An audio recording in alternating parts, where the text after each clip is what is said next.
Hey guys, so today you and I are going to talk about jobs, working alone, and for how long. So let's get into it.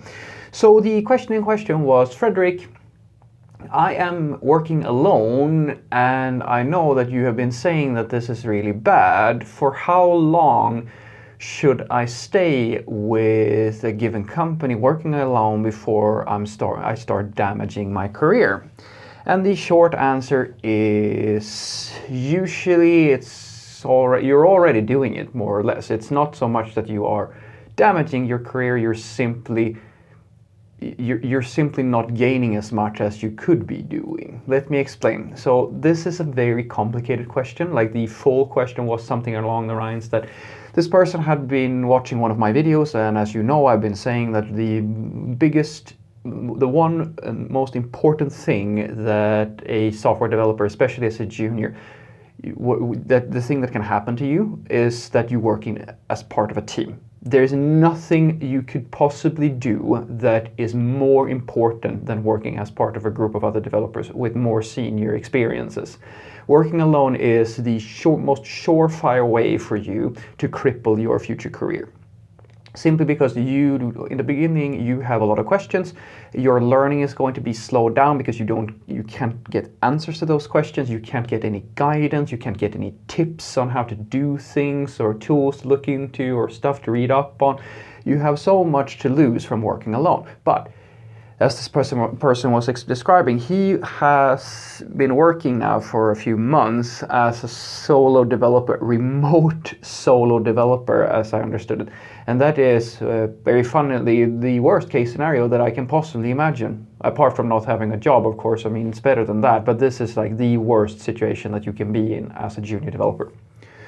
So the core question is basically how long can he stay here, because he was saying that he has noticed that the other job interviews that he's gone to, the IT companies that he wants to work for, most actually ask whether or not you are part of a team or not, and there is a bit of a, well, the best jobs usually require you to have been working as part of a team, and this is absolutely true. The reason why I've been saying this to you guys is because the real IT companies, the companies who actually have the sort of projects where you get to work at a bit of scale, they work in teams. They always work in teams, guys. It's not scalable to have one person build a system. The only companies that have one person or maybe two people at most working on one given project are small-time little consultancies. That's what they have. And the reason why they have that is not because they don't want bigger projects, it's because they don't, like, they take on, either because it's a revenue stream, like they're taking on a small size project and giving it to one specific developer just because, hey, this customer is paying for it. But the money is not in these projects. The money is in the large scale, massive corporation projects. That's the accounts that these consultancies wants to land. That's where all the money is coming from. Well, at least the big money. So if you're working in this fashion, it's a really, really bad thing for your career if your ambition is to go as far as possible or to be as good as you can possibly be. But the root question here is, okay, how long can you do this before it damages your career? And I think that he also actually asked, how long have I been doing it? And I can tell you that I have done this myself. I did it for about 9 months, and I will explain why that specific number is sort of important. So in general, and this is pretty much what I wrote back to this person, you have a sweet spot for job hopping. And what do I mean by that? It's very simple. If you quit a job too quickly and you put that job on your CV, you are going to get questions regarding that employment when you go to the next job. So if you, let's say for the sake of argument that you quit after 3 months. Well, 3 months on paper is a very short amount of time. It's almost not, it's borderline not, it's worth putting on the CV, but it's borderline not valuable to you unless you really have, you need to have a really good explanation why you didn't stay for longer. And sure, if you have a fairly large, like an extensive CV with a lot of previous longer employments, you can explain that away. But if you're a junior developer with 3 months of experience, the first question they're going to ask is, why did you did you leave that quickly? Because their suspicion will be something along the lines that you either are incompetent, like that's what they're looking for. They're looking for indicators that you've got fired, or you're incompetent, or there was some problem, or you're flaky and not loyal, stuff like that. They're looking for red flags, because that time period is a red flag. Usually, anything under 6 months to a year, at least, is a little bit of a red flag. Now, the reason I'm saying this is because that is in most employers' head the sort of time period that would be required at the minimum for a person to be considered settled in. That basically means, and this is something that may be news to you, but usually when you start at a company you have an onboarding period. And an onboarding period is just, it can differ from company to company and from person to person, but usually nobody expects you to be up and running and be super productive or working as best as you can within the first few months. In general, for a junior it can be even longer, but anywho, that's the idea. So if you have been in the company for at least, let's say it, a year, then it's fairly, then the employer will feel fairly certain that, well, at least they probably didn't get fired for incompetency, because then it would have, if it was a really bad person, if you were a really a big problem, right, you probably would have gotten fired earlier or something like that. So that's a soft requirement that you should stay at the company for at least half a year, like 6 months, a year, something like that.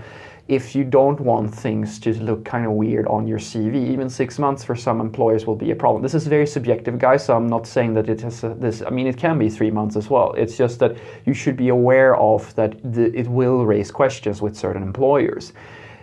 The average rate a developer jumps from job to job is 2 to 4 years statistically. So no developer in general stays at a job for more than 2 to 4 years. And I mean, there are many people who do this, but that's just in the global average as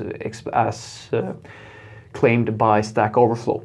Anywho, so for you, I would say that you can, and I would suggest that if at all possible, you should switch jobs as early as possible if you have an opportunity to work with the team.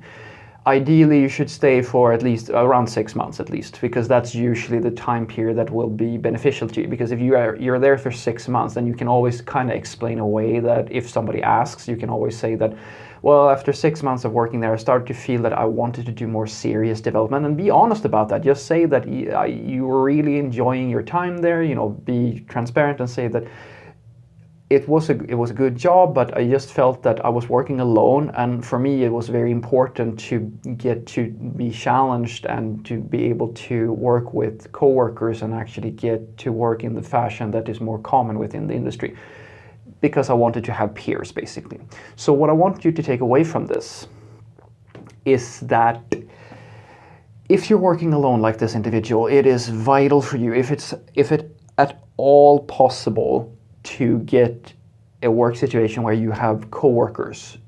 Do this for yourself. It is hands down the most important thing that you can possibly do for your career as a junior developer. Nothing is more important. I don't care how much time you spend on your own studying at home, or even if you breathe binary, nothing is going to beat this. It is more important than anything else. And if you are in a situation where you need to work alone, and in this case you actually work alone remotely, which is even worse, you should consider staying around for at least around 6 months to a year. That's around the time that where you will have, it will give you strength to your CV, and it won't raise all that many unnecessary questions. Because if you're, as I was saying, jumping jobs too quickly, then you should either not put it on your CV, or you should have a very good explanation as to why you actually jumped ship that quickly, because most likely you're going to get a question regarding it. Have a great day.